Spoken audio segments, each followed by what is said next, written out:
사람의 복은 어디에서 비롯될까요? 힘일까요? 재물일까요? 아니면 건강한 몸과 평온한 마음일까요? 병상에 누운 이는 한 모금 물의 귀함을 알고 외로운 이는 작은 손길의 따뜻함을 압니다. 그렇다면 진짜 행복은 어디에 숨어 있는 것일까요? 조선 중기 산세 깊은 한 마을. 그곳에 젊은 과부 홍씨 부인이 홀로 밭을 일구며 살고 있었다. 남편을 일찍 여인 지 수년, 그녀의 삶은 고단했으나 마음은 꺾이지 않았다. 사람들은 그녀를 강인한 과부라 불렀지만 밤이 깊어 문틈으로 바람이 스며들면 외로움은 차가운 기운처럼 온몸을 훑고 지나갔다. 홍씨 곁에는 오랫동안 함께한 머슴 춘길이 있었으나 병으로 더 이상 일을 할 수 없게 되었다. 결국 홍씨는 새로운 머슴을 구해야만 했다. 수소문 끝에 여러 머슴이 찾아왔으나 험상궂은 인상과 거친 말투 때문에 마음이 내키지 않았다. 마지막으로 문을 두드린 이는 젊은 청년, 이름은 도연이었다. 그의 눈빛은 맑았고 체격은 건장했으며 놀랍게도 얼굴은 죽은 남편과 닮아 있었다. 홍씨는 순간 숨이 막히는 듯 가슴이 두근거렸다. 이건 운명인가? 아니면 하늘의 장난인가? 도연은 성실했다. 새벽에는 우물에서 물을 길어다 두었고 낮에는 밭두렁을 정비했으며 저녁이면 장작불을 살폈다. 말수가 적었지만 일의 결과로 진심을 증명했다. 홍씨는 그런 모습을 보며 속으로 중얼거렸다. 사람이 선하다는 건 근육보다 깊은 곳에서 드러나는 빛이구나. 그러던 어느 날 도연이 무거운 지게를 벗고 헐떡일 때 홍씨는 약초 달인물을 내밀었다. 황기와 갈근에 대추를 조금 넣었네. 열로 상한 기운을 내려줄 것이야. 도연은 놀라 눈을 크게 떴다. 마님 이런 귀한 것을. 홍씨는 가만히 웃으며 말했다. 몸은 빛과 같아. 오늘 돌보지 않으면 내일 더 큰 값을 치르게 되지. 여름날 도연이 우물가에서 상의를 벗고 물을 끼얹는 모습을 본 홍씨는 얼굴이 달아올랐다. 젊고 단단한 몸은 죽은 남편의 그림자를 불러왔다. 방으로 돌아온 홍씨는 문틈을 닫지 못한 채 자꾸만 우물가를 힐끔거렸다. 내가 왜 이러는 걸까? 그저 머슴일 뿐인데. 밤마다 그녀의 가슴은 두근거렸다. 외로움과 그리움, 그리고 생생한 젊음의 기운이 뒤엉켜 쉽게 잠들지 못했다. 그러나 홍씨는 스스로 다짐했다. 그리움이 내 몸을 갉아먹게 해선 안 된다. 마음이 무너지면 몸도 병드는 법이야. 장을 다녀온 날 홍씨는 도연에게 따뜻한 술 한 잔을 내밀었다. 수고했네. 오늘은 이 술이 고마움의 표시일세.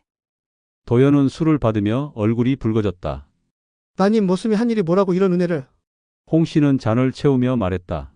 사람은 누구나 대접받아야 하지.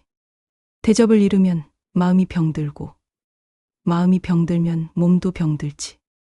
별빛이 처마에 내려앉은 밤 두 사람은 잔을 주고받았다. 그러나 선을 넘지는 않았다. 홍씨는 속으로 중얼거렸다. 이 감정은 금단의 열매 같아. 그러나 어쩌면 내 삶을 지탱할 마지막 불씨일지도 모른다. 평화는 오래가지 않았다. 어느 날 왈패 무리들이 들이닥쳤다. 이 땅 문서를 내놓거라. 홍씨는 당당히 맞섰다. 이 문서는 남편의 피와 땀이다. 결코 넘겨줄 수 없다. 그러나 그들의 뒤에는 새로 부임한 사또의 그림자가 있었다.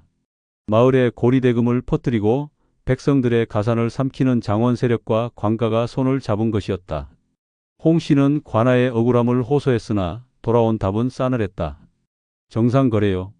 증거가 없으니 더는 묻지 말고 돌아가시오. 그날 밤 홍씨는 기력이 꺼져 팝숟가락조차 들 힘이 없었다. 내 삶이 여기서 끝나는가. 눈물이 쏟아졌다. 그때 초가집 문이 조용히 열리며 도연이 나타났다. 마님 저를 믿어주십시오. 저는 마님을 속이러 온 자가 아닙니다. 제가 반드시 되찾아오겠습니다. 홍씨는 한동안 말이 없었다. 그러나 마침내 고개를 끄덕였다. 믿음은 논밭처럼 하루아침에 자라지 않지만 씨앗 하나로 시작된다. 밤새 잠을 설친 홍씨 부인은 새벽녘 부엌 아궁이에 불을 지피다 말고 한숨을 내쉬었다. 밥상에 앉아도 젓가락이 손끝에서 힘없이 떨어졌다. 내 삶이 이렇게 허망하게 무너지는 건가. 눈앞이 아득했다. 그때 도연이 들어와 땔감을 내려놓으며 말했다. 마님 어제 말씀 진심입니다. 제가 몸을 던져서라도 지켜드리겠습니다. 홍 씨는 도연을 바라보았다. 말은 믿음직했으나 그 또한 머슴일 뿐. 그러나 마음속엔 작은 불씨가 일었다. 그래. 아직 희망은 있다. 며칠 뒤 마을로 한 노인이 들어왔다. 회색 두루마기를 입고 검은 갓을 눌러쓴 그는 석진이라는 의술자였다. 그는 홍 씨의 얼굴빛을 보더니 고개를 저었다. 기혈이 흩어지고 있소. 억울함과 근심이 몸을 갉아먹는 것이오. 마음이 무너지면 몸도 무너지는 법이니 홍 씨는 눈시울이 붉어졌다. 그럼 전 어찌해야 합니까? 석진은 도연을 곁눈질하며 낮게 말했다. 믿을 만한 사람 하나를 곁에 두시오. 사람의 기운은 곁에서 불씨를 일으키니 그 말은 도연의 가슴에 새겨졌다. 그 무렵 사또의 환갑잔치가 열렸다. 기와지붕이 번쩍거리고 상다리 휘는 음식이 줄지어 올려졌다. 양반 부인들이 비단 치마를 끌며 오갔고 관노들은 술을 나르느라 분주했다. 홍 씨의 반문서를 노린 사또는 속으로 웃고 있었다. 과부 하나쯤이야 누구도 신경 쓰지 않지. 그러나 잔치 뒤켠 도연은 석진에게서 전해 들은 말을 떠올리며 결심을 굳혔다. 이제 기회를 잡아야 한다. 밤이 깊자 도연은 잔치가 한창인 사또 집 별채로 향했다. 그는 볕단에 불씨를 붙였다. 삽시간에 불길이 치솟고 사람들은 비명을 지르며 달아났다. 그 틈에 도연은 안방 깊숙이 숨어들었다. 벽장 안에 잠긴 상자 하나가 눈에 들어왔다. 무겁게 채워진 자물쇠 그리고 단단한 나무결. 여기에 틀림없다. 그가 상자를 품에 안고 빠져나왔을 때 사람들은 여전히 불길을 막느라 정신이 없었다.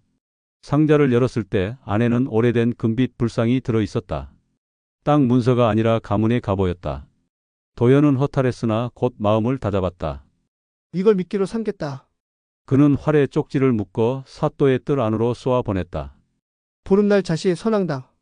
홍씨 부인의 문서와 도장을 원래 주인에게 돌려놓으라. 그렇지 않으면 갑오는 영영 사라질 것이다. 개미 한 마리라도 매복하면 흔적조차 찾지 못하리라. 사또는 얼굴이 새파랗게 질렸다. 보름달이 환히 비친 밤 선앙당은 고요 속에 긴장으로 떨고 있었다. 사또는 관노와 군조를 사방에 매복시켰다. 그러나 그날 밤 아무도 나타나지 않았다. 이튿날 확인해 보니 문서는 감쪽같이 사라져 있었다. 도연은 이미 사흘 전부터 선앙당 안에 숨어 있었다. 그는 사람들의 눈을 피해 미리 문서를 챙겨 나왔다. 용기는 바깥에서 오는 게 아니다. 안에서 결심하는 순간 솟는 것이다. 며칠 뒤 다시 쪽지가 날아왔다. 이번에는 왈패 무리들의 소굴을 가리켰다. 사또는 군졸들을 이끌고 들이닥쳤다. 그곳에서 갑오가 발견되었고 왈패 두목이 붙잡혔다. 혹독한 고문 끝에 그는 고개를 숙였다. 우린 사또와 손잡고 과부들의 문서를 빼앗았습니다.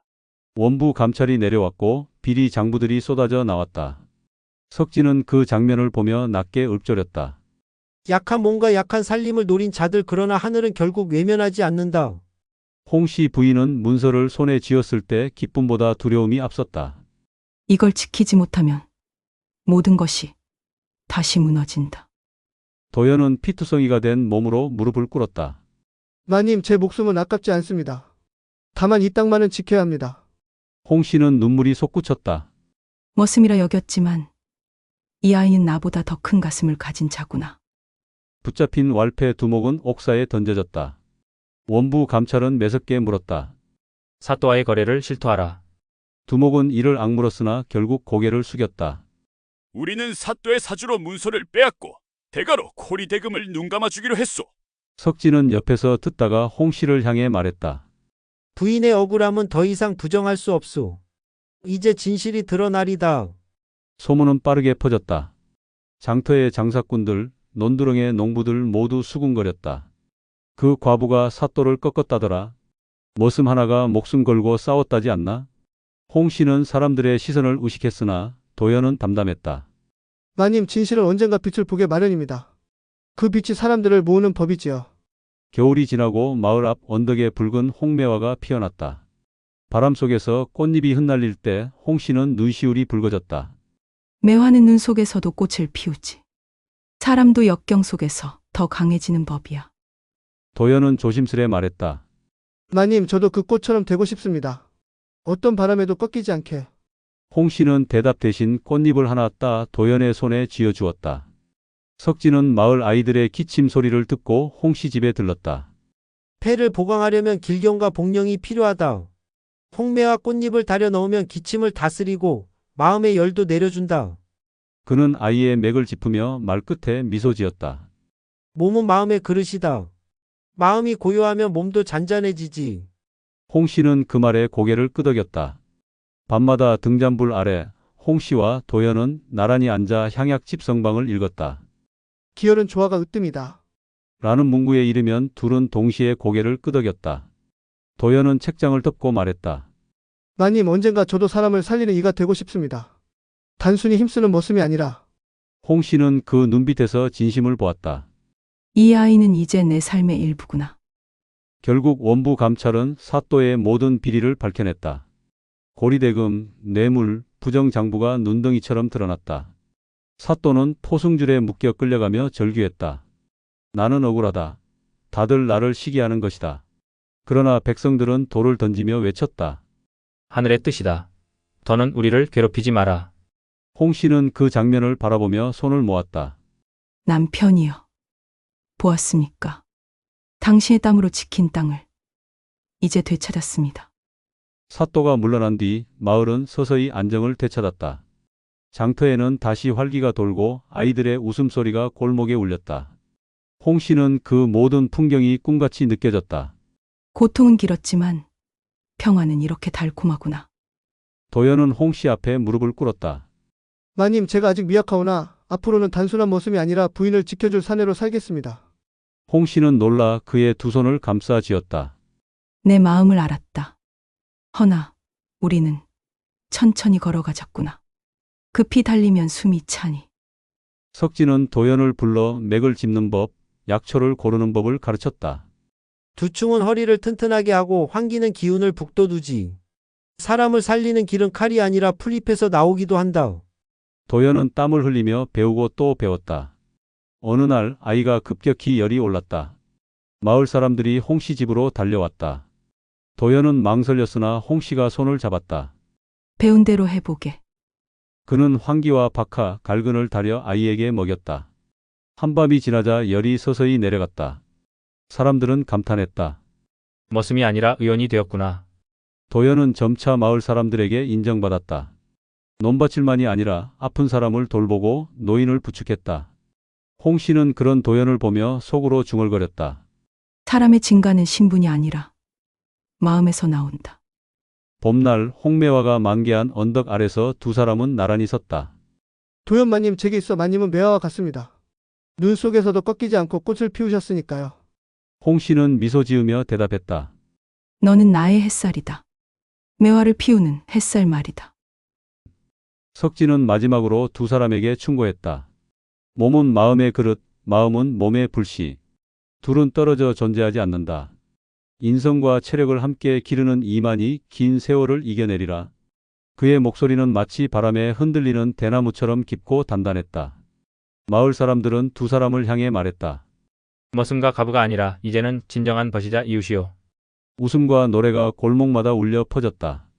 아이들은 홍매와 꽃잎을 주워 모아 두 사람 머리 위에 흩뿌렸다. 홍 씨와 도연은 저녁마다 같은 등잔불 아래 앉아 책을 읽었다. 향약집 성방의 구절을 읊으며 서로의 눈빛을 마주할 때마다 긴 세월의 상처는 조금씩 아물어갔다. 몸을 함부로 쓰면 마음이 지치고 마음을 함부로 쓰면 몸이 무너진다. 인성과 체력은 두 다리처럼 우리를 앞으로 이끈다. 오늘의 한 걸음이 내일의 건강을 만든다. 그리고 마지막 장면, 홍매화 가지 위에 달빛이 내리며 이야기는 막을 내렸다.